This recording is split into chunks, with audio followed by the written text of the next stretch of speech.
हमारे उम्मीदवार जो हैं वो इस हल के निशान के तरह अपना इलेक्शन लड़ नहीं सकेंगे तो अफसोस हुआ, डर भी लगा, क्योंकि एक रिश्ता है आपका हमारा इस तंजीम का। वो रिश्ता इतनी आसानी से टूटेगा नहीं, लेकिन धक्का जरूर पहुंचता है। मेरे साथियों ने बहुत मेहनत की इस झंडे को और इस निशान को यहां कायम दायम रखने के लिए। कुछों के मैं नाम ले सकता हूं, लेकिन एक अजीब सा कानून आज हमारे साथ इस्तेमाल किया जा रहा है जहां के मैं कुछ साथियों का नाम ही नहीं ले सकता हूं। इसलिए जब मेरे नौजवान एक साथी यहां पे तकरीर कर रहे थे और उन्होंने दो साथियों के नाम लिए जो यहां सामने बैठे हैं, हम थोड़ा हिल गए, क्योंकि पता नहीं किस कानून के किस किताब से उन्होंने ये अजीब सा कानून निकाला है कि अगर यहां इस जलसे में हमने किसी कैंडिडेट का नाम लिया तो कल को उस कैंडिडेट के खिलाफ कोई कार्रवाई हो सकती है। शेम छोड़िए ना, शेम में रहने दीजिए। शेम 4 अक्टूबर को खुद ब खुद हो जाएगा, जिस तरह सुप्रीम कोर्ट में हुआ 4 अक्टूबर को भी हो। अब मुझे बताइए ना, दोबारा बाकी मुल्क में भी इलेक्शन होते हैं, बाकी मुल्क में भी तंजीमें इलेक्शन लड़ती हैं। अभी मध्य प्रदेश, छत्तीसगढ़, राजस्थान, तेलंगाना, नॉर्थ ईस्ट में एक रियासत में इलेक्शन होने हैं। हमारे मुल्क के वजीर आजम साहब जाके कैंपेन करेंगे।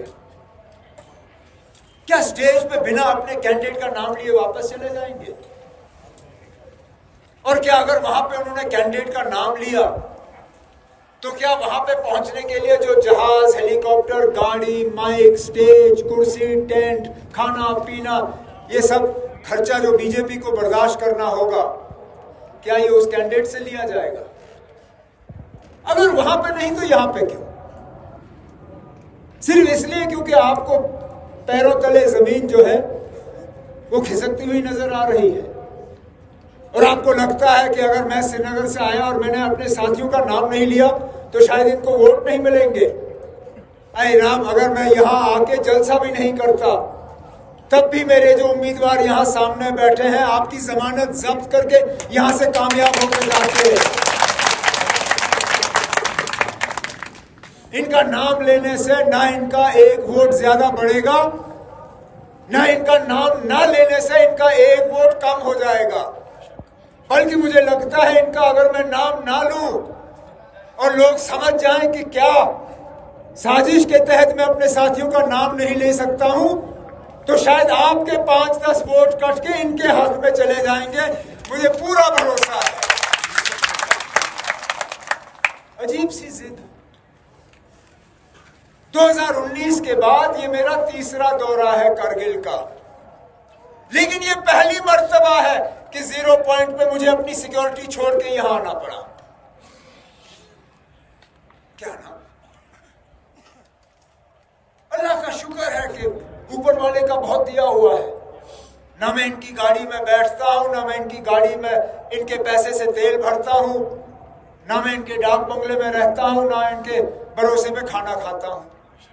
अगर मैं इनकी गाड़ी में चल रहा होता, अभी मैं 0 पॉइंट पे किसी वायरलेस के थ्रू आपको यहां तकरीर कर रहा होता, खुद पहुंच नहीं पाता। इसमें भी इनको परेशानी, सिर्फ इसलिए कि सुप्रीम कोर्ट में ये लोग मार खा गए। अरे इसमें हमारा क्या कसूर जनाब? आप लोगों ने तो हमें मजबूर किया। हम नहीं जाना चाहते थे, हमने आपके साथ कोई लड़ाई नहीं छेड़ी, इज्जत और एहतराम से आपके साथ पेश आए। हमने आपसे गुजारिश की, जनाब ये हमारा सिंबल है, कानून के तहत हम इलेक्शन लड़ना चाहते हैं और कानून पढ़ के हमने आपसे मांगा। मेरे दोनों बेटे जो यहां बैठे हैं वकालत करके अब वकील बने हैं। मैंने इनसे पूछा, मैंने कहा जरा इलेक्शन का कानून पढ़ के मुझे बताइए ये सिंबल का क्या सिलसिला है। कानून देख के कहा कि आपको ये सिंबल मिलना ही मिलना है। इसमें कोई रोक नहीं सकता। ठीक है, कोई मसला ही नहीं है। चिट्ठी लिखी, हमने सोचा कि हमें सिंबल मिल जाएगा, वहां से जवाब आया हम सिंबल आपको देंगे नहीं। मैंने कहा कैसे नहीं दोगे? आप जिस ओहदे पे बैठे हैं आप हल्फ उठाते हो जिस तरह हम उठाते थे, आइन की रखवाली का, टू सेफगार्ड द कॉन्स्टिट्यूशन।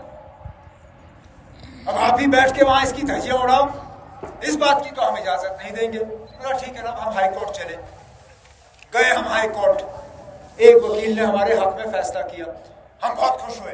मैंने तमाम साथियों को उस वक्त, जिनके मैं नाम नहीं ले सकता हूं, उनको व्हाट्सएप में मैसेज किया। मैंने कहा मुबारक है, अब आपको सिंबल मिल गया।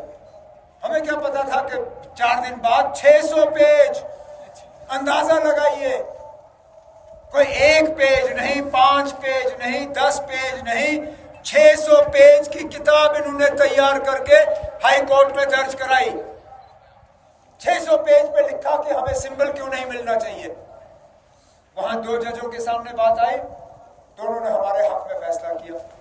मैंने फिर साथियों को मैसेज किया, मैंने कहा हाई कोर्ट से हो गया, अब हमें कोई खतरा नहीं। मुझे क्या पता था ये ऐसे मतलब लकीर के फकीर बैठे हुए हैं कि नहीं जी इसके खिलाफ भी हमने करना है। जरूर इनको दिल्ली से डंडा आया होगा, बीजेपी दफ्तर से, क्योंकि है एक यहाँ लद्दाख का लेह का, जिसने 1-2 बार तकरीर में कहा कि 2019 के बाद हमने लद्दाख की सरजमीन से नेशनल कॉन्फ्रेंस का यह निशान हमेशा के लिए उखाड़ के फेंक दिया हुआ है।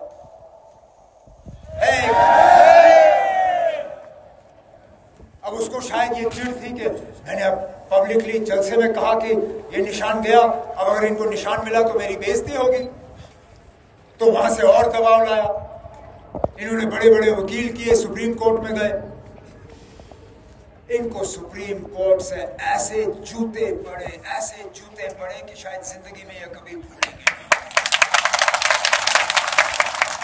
और इस बात का नतीजा है कि हमारी गाड़ियां 0 पॉइंट पे रोकी गई, हमारे कैंडिडेट के हम नाम नहीं ले सकते, बाकी और छोटे मोटे चीजों में ये हमें तंग करेंगे। कोई बात नहीं ना, करिए। 4 तारीख को आपको पता चलेगा कि आपकी ये साजिशों का और हड़बों का नतीजा क्या है। क्योंकि बिल्कुल सही कहा नासिर ने और अगरमुल्ला साहब ने, ये इलेक्शन सिर्फ हिल काउंसिल का नहीं है। ये पहली मर्तबा है 2019 के बाद कि आप लोगों को एक मौका दिया जा रहा है अपनी आवाज बुलंद करने का। 2019 में आपको दबाया गया था, आपके फोन बंद हुए, आपका इंटरनेट बंद हुआ, आपका घूमना फिरना बंद हुआ।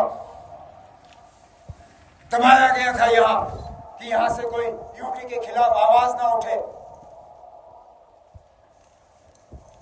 न सिर्फ मुल्क के मीडिया की नजरें बल्कि दुनिया की नजरें 4 अक्टूबर को यहां करगिल के लोगों पे होगी कि आप लोग अपने वोट के जरिए क्या पैगाम भेजना चाहोगे।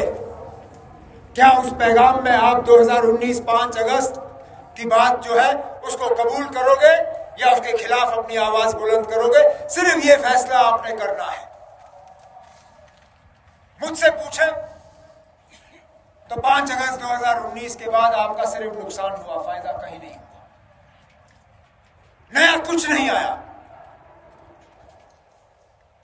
एक चीज बताएं जो इन्होंने यहां आपके लिए कुछ किया हो बड़ा। सुजीला टनल, उसका भी संग बुनियाद मैंने और राहुल गांधी ने रखा था। ट्रांसमिशन लाइन, वो भी इससे पहले। पावर हाउस, वो भी इनके आने से पहले। एक चीज आप लोगों ने मांगी इनसे जो हम कर नहीं सके। आपने कहा ये बड़ा अच्छा हवाई अड्डा आपने सजाया हुआ है, कम से कम इसमें जहाज उतारिए ताकि हम जहाज पे चढ़े। वल्लाह मैं ये सोच रहा था कि ये लोग जो है कुछ करे ना करे बल्कि रेगुलर एयर सर्विस ये जरूर आप लोगों के लिए शुरू करके दे देंगे। वो तक नहीं किया, वो तक इनसे नहीं हुआ। छोटे काम, चाहे टूरिज्म का हो, जो टूरिज्म फैसिलिटेशन सेंटर, उस वक्त मैं और ये बनाओ, ये स्टेडियम, थक जाएंगे हम गिनते गिनते जो यहां पे काम हुए। लेकिन इनसे पूछे इन्होंने क्या किया, इनके पास जवाब नहीं होगा। अरे नॉन लैप्सेबल फंड ही आपको दे देते, वो भी बड़ी बात थी। कभी मौका मिले, हमारे जो कल तक हिल काउंसिल के चेयरमैन थे, उनसे पूछिए कितना तंग करके रखा हुआ था, कितना बजट दे देते थे। 5,000 करोड़ की बात तो करते हैं, लेकिन जमीनी सतह पे कितना मिलता था वो दूसरी बात। तभी तो जिस तरह आगा साहब ने कहा श्रीनगर की बात करने यहां आए, ना श्रीनगर में मुहर्रम की जुलूस पे बात करने से पहले दूसरी चीजों पे आइए ना। ये जो बीजेपी के नाम पे वोट मांग रहे हैं, उनसे मैं पूछता हूं जनाब, आपकी तंजीम के मुसलमानों के देन जो ख्यालात हैं वो तो हम अच्छी तरह से जानते हैं, उनका जवाब दे दीजिए ना, फिर हम जुलूस के बारे में आपसे सुनेंगे। जो आपकी दिल्ली के एमपी ने परसों आप सबों के सामने पार्लियामेंट में हर मुसलमान के खिलाफ अल्फाज इस्तेमाल किए, उसका जवाब दे दीजिए। मैं मानूं आतंकवादी, मिलिटेंट, टेररिस्ट, वो तो सबसे नरम अल्फाज थे। जो अल्फाज इस्तेमाल हुए वो मैं अपने जबान पे नहीं ला सकता हूं, और आज ये आपसे वोट मांग रहे हैं। मैं तो ये सोच रहा था कि उस मेंबर पार्लियामेंट को सजा मिलेगी, बल्कि सजा के तहत उस आदमी को इनाम दिया गया। उठाइए, पढ़िए अखबार, जिस मेंबर पार्लियामेंट ने परसों हर मुसलमान के खिलाफ वो अल्फाज इस्तेमाल किए, उस मेंबर पार्लियामेंट को आपने राजस्थान में एक पूरे जिले की जिम्मेदारी दी पार्लियामेंट इलेक्शन में। तो हम क्या मान के चले कि वो एक पूरे कौम को गाली दे और आप उसको इनाम से नवाजें? तो मतलब उसकी जो सोच वो आपकी तंजीम की सोच। यहां से वो आपसे हिल काउंसिल के वोट मांग रहे हैं। खुदारा उनसे पूछिए, जरा एक मुसलमान मेंबर पार्लियामेंट दिखाएं आपको, एक। लोकसभा राज्यसभा मिला के कोई 800 से ज्यादा मेंबर बनते हैं, 800 सीटों में आपको एक नहीं मिला। ये शायद आजादी के बाद पहली मर्तबा है कि मरकजी हुकूमत में एक भी मुसलमान वजीर नहीं। 14% हमारी आबादी।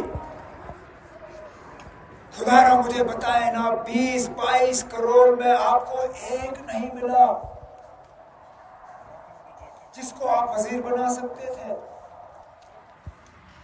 हमारी आबादी और हमारे सिख भाइयों की आबादी लगभग बराबर, हम भी 20-22 करोड़, ये भी 22-24 करोड़। मैं इनको मुबारक करता हूं, इनको कम से कम नुमाइंदगी मिली वहां। इनका है कोई मिनिस्टर जो वहां बात करता है। अरे हमारी क्या खता, इतनी नफरत, इतना जिद, फिर किस मुंह से यहां आके वोट मांगते हो? आखिरकार इन चीजों का लोगों को जवाब दो, फिर वोट मांगो, समझाओ लोगों को, बताओ आप क्या करते हो बाकी मुल्क में मुसलमानों के साथ, किस तरह रोज बरोज उनके घरों पे, दुकानों पे आप लोग बुलडोजर चलाते हो, किस तरह उनके रहन सहन को आप पसंद नहीं करते हो। जैसे आगा साहब ने कहा, हमारी बेटियों को अपने पसंद के कपड़े पहन के आप लोग कॉलेज में जाने की इजाजत नहीं देते हो क्योंकि वो हिजाब पहन के जाती हैं। अगर यही आपकी सोच है तो फिर ये सोच लें कि आप करगिल में क्या सियासत कर रहे हो।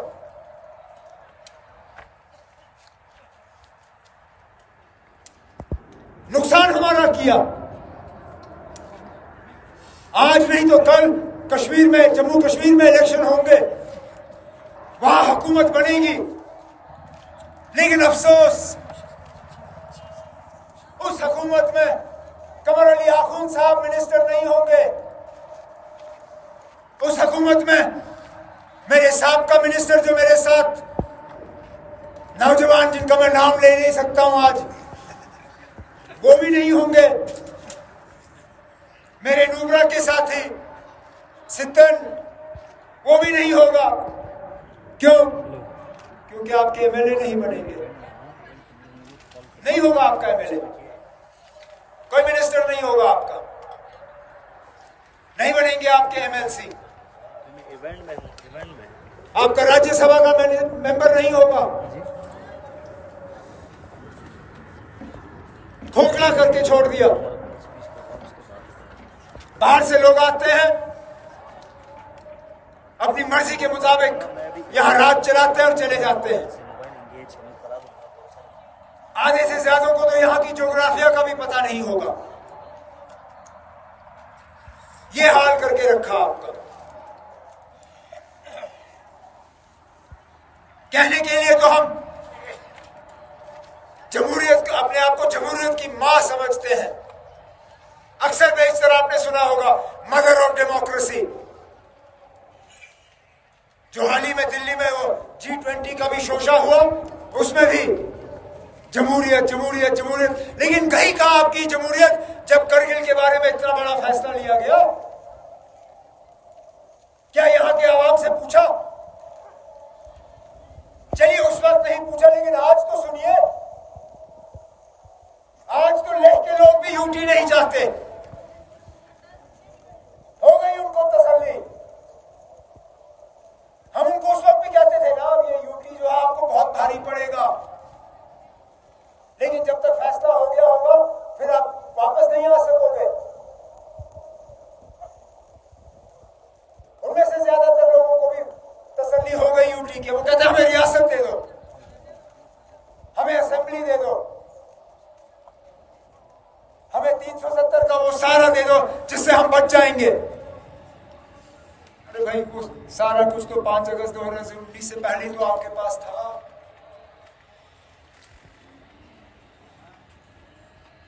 लेकिन आपको देते देते यहां का बेड़ा गर्क किया।